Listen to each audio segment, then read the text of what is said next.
we are already living in this, era of disasters in a risk society that we have created.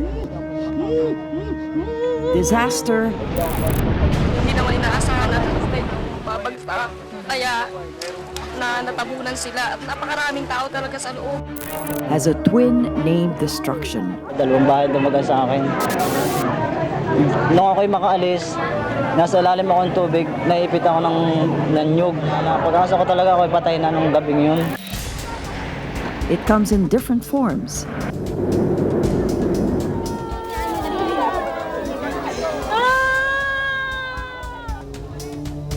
It strikes anytime, anywhere. Earthquake and flood are naturally occurring phenomena and are part of nature. But what creates a disaster is the people and their assets in harm's way.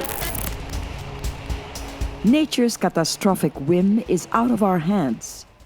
But must we always be helpless? It's time to be smarter about disasters. Hindi na makukuha sa dasal, sabi ko. Kumilos na tayo hanggang bayan na. Siguro po talaga naman puputulin natin. Durog na po ang mga buto ko sa paa. Manhid na yung buong katawan ko. Ako yung panganay ko yan. Langit at lupa ang bumagsak sa amin dito sa Zambales. The precursors are telling us that this might happen to us anytime.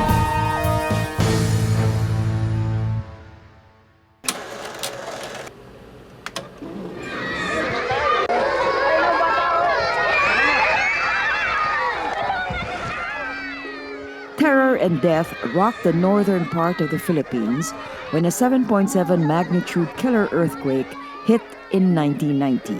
Over 2,000 lives were lost. Some were buried alive. Hirap na ako. Gusto mo ng tubig? Alisin niyo lang. A year later, May kakambay na lindol. Akala mo yun?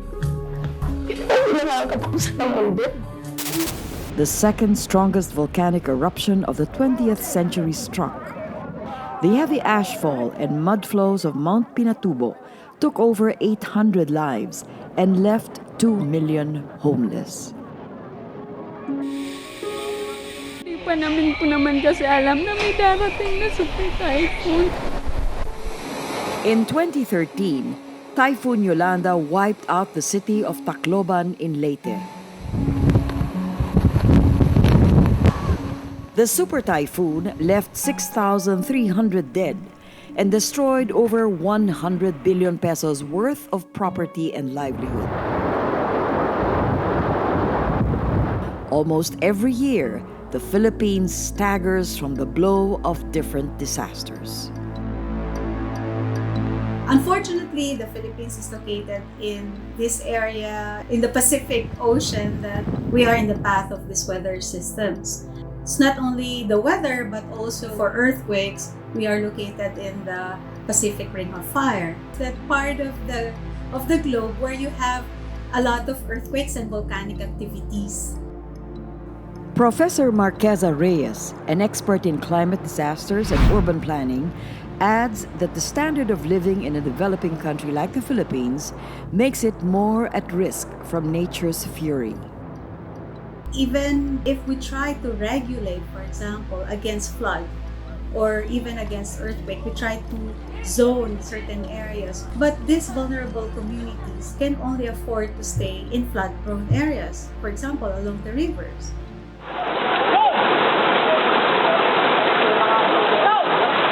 Sabi ko, hindi na po dito.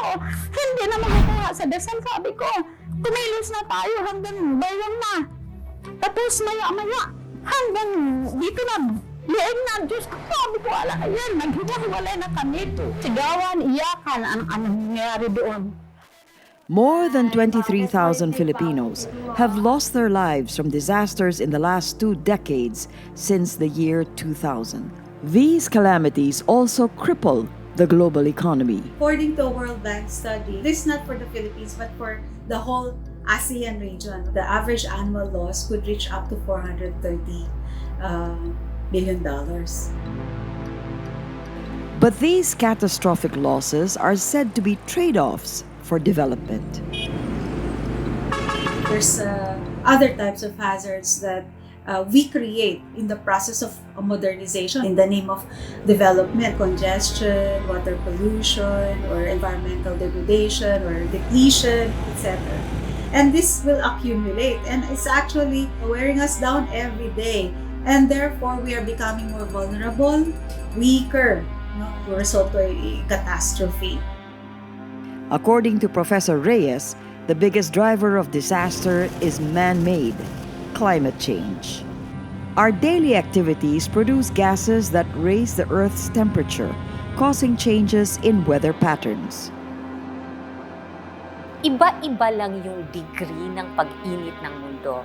Sa ibang parte, sa Arctic, yung temperature increase niya mas mataas kumpara sa ibang lugar. Kaya natatakot sila na yung yelo matutunaw. If all the ice melted, we're talking about a 50-meter rise, di ba? Sa parte ng Pilipinas, 50 meters. Naku, maraming lulod mo. These storms will be more frequent and will become stronger because of climate change. Other areas will experience longer dry seasons, drought, wildfires, right? Which threaten their livelihoods and businesses. If humans are players in aggravating a disaster, it means we too can do something about it by being masters of planning, preparation, and management. Experts say there are 3 ways we can be smarter about disasters. First, learn from the past. Yolanda, one of the strongest typhoons ever to make landfall in the history of the world. An example of, not heeding the early warnings that were given by the government through PAG-ASA, our early warning agency for hydrometeorological hazards. Primarily because of the miscommunication about what a storm surge is and its potential impacts.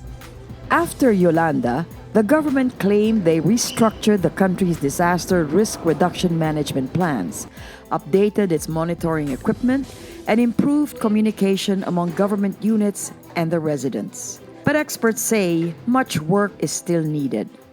For example, you can bolt your cabinets and other standing appliances to the wall to make sure that this will not topple over. Second, we can be smarter about disasters when we prepare for the future. Acting timely doesn't mean only, what to do during a disaster, but also before it happens. There's an earthquake. Everybody go under your bed. Everybody now go under your bed. Basic information includes a go bag. It needs to have ready-to-eat food, water, a hygiene and first aid kit, basic medicine, and equipment for light and communication. And if you can include your few pieces of clothes and extra pair of rubber shoes so that you're ready to go wherever you need to go during a disaster. And then you can be self-sufficient for at least 3 days. Find out what your community's emergency and evacuation plans are. That you know what to do before, during, and after a disaster, whether it's an earthquake or a flood or a typhoon.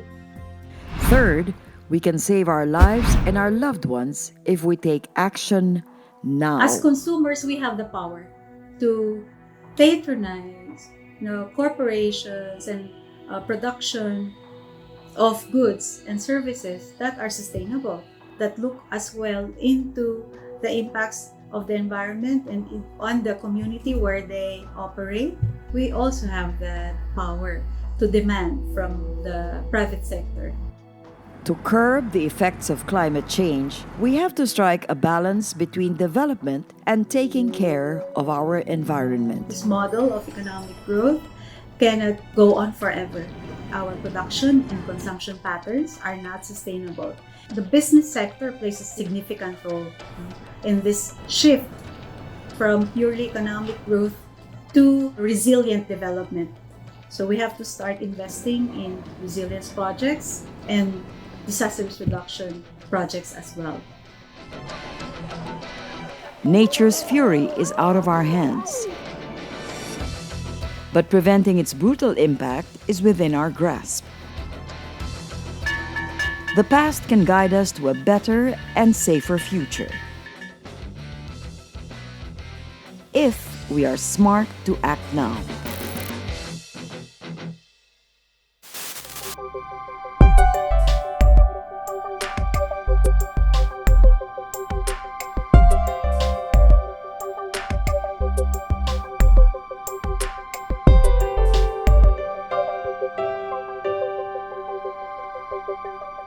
you.